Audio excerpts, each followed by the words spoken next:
Thank you for joining us here on Earn the Right, your audio platform for building reputation-based authority. What we're all about is turning credibility into recognition and recognition into opportunity. This show is for credible founders, professional experts, and solo practice owners who have earned their stripes and are ready to amplify their voice.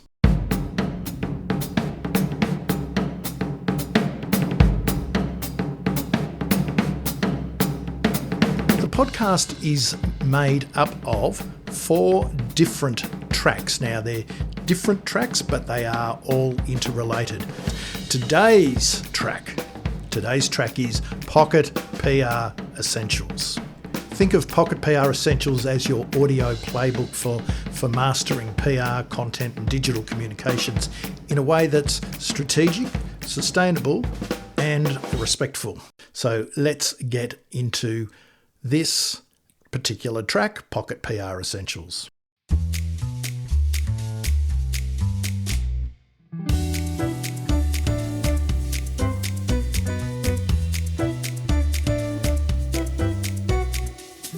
Pocket PR Essentials, episode number 8, Credibility Before Conversion, Paving the Way to a Sale.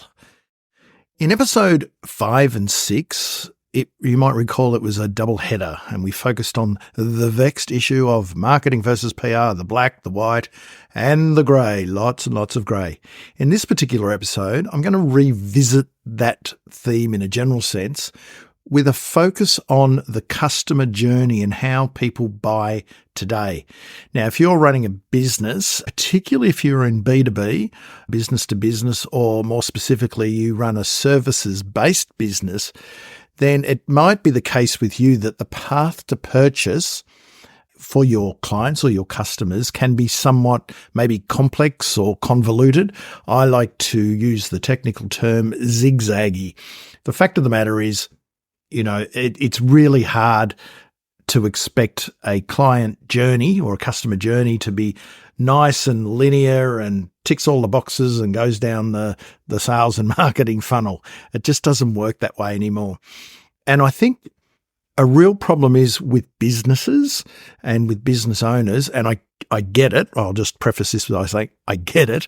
There's often just a short-termism about running a business, and that means we need sales. We need sales, we need leads and sales now.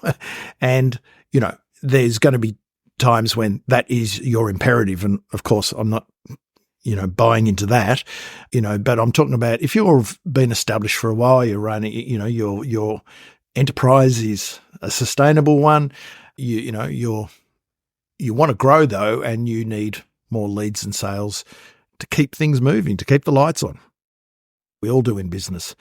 But unfortunately, sometimes when that's what we look at doing and we throw our efforts behind, a short-term bid to grow leads and sales, unfortunately, when we do that, we neglect the very things that underpin the achievement of those commercial goals that we so desperately seek. I'll give you 5 examples here.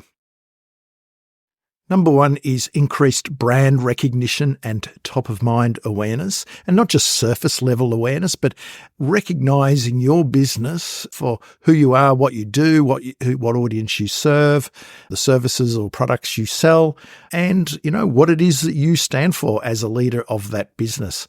Second one is enhanced personal or organizational reputation. Often in a small business, it's both, because you as the business owner, the leader, your professional personal brand is just as important as the reputation of the business itself.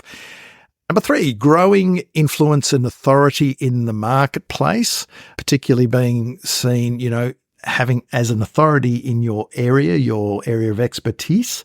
That's always going to be very, very important, particularly, again, in services-based businesses. A heightened advocacy and loyalty among core buyers and influencers. And for a lot of you, it might be the reinforcement of a credible thought leadership or knowledge or industry leadership positioning in the marketplace or the community where you operate. So they're just some of the factors that I believe that act as forerunners to commercial outcomes. It's not just one, it's probably more a combination of a number of those factors, and that acts as a solid forerunner to commercial success.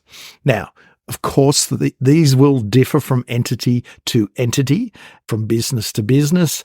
It just really depends on how long you've been established for, what sort of products and services you sell, how expensive are those products and services you sell, what's the competition like around you.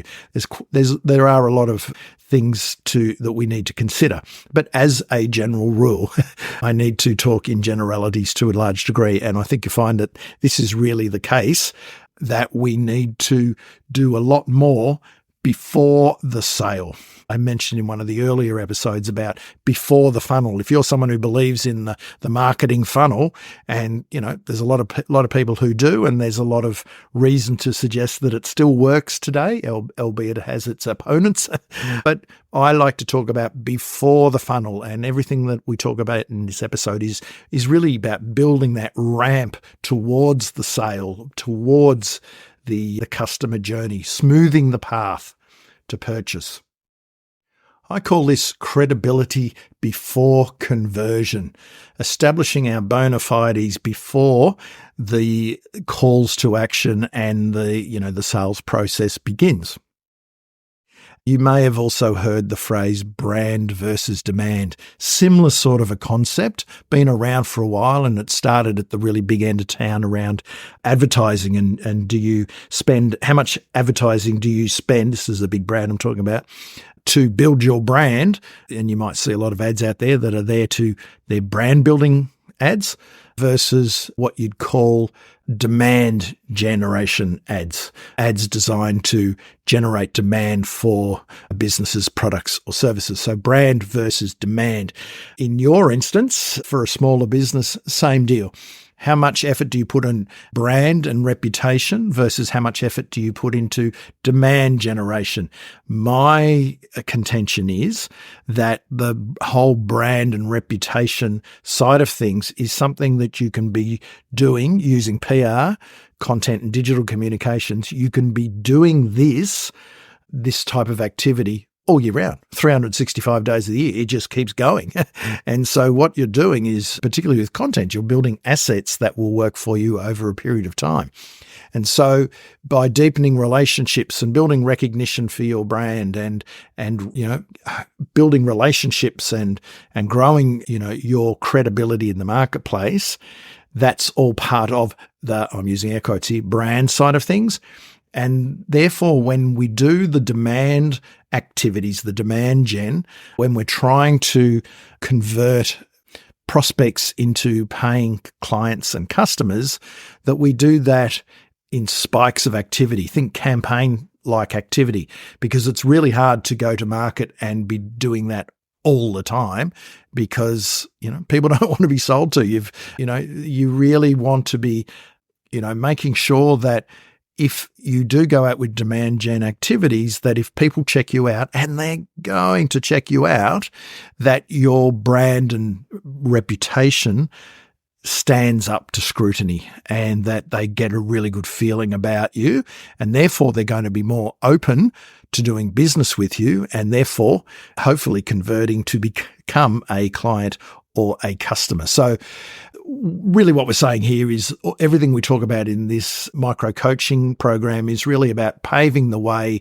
for greater growth in leads and sales, or whatever commercial transaction you're aiming for. And this requires all year round effort, not just campaign bursts. So you lock in on top the campaign activity onto your more brand and reputation building activities. So credibility before conversion, paving the way to a sale, or if you want to think of it as brand building versus demand generation, that's a really good way to look at it.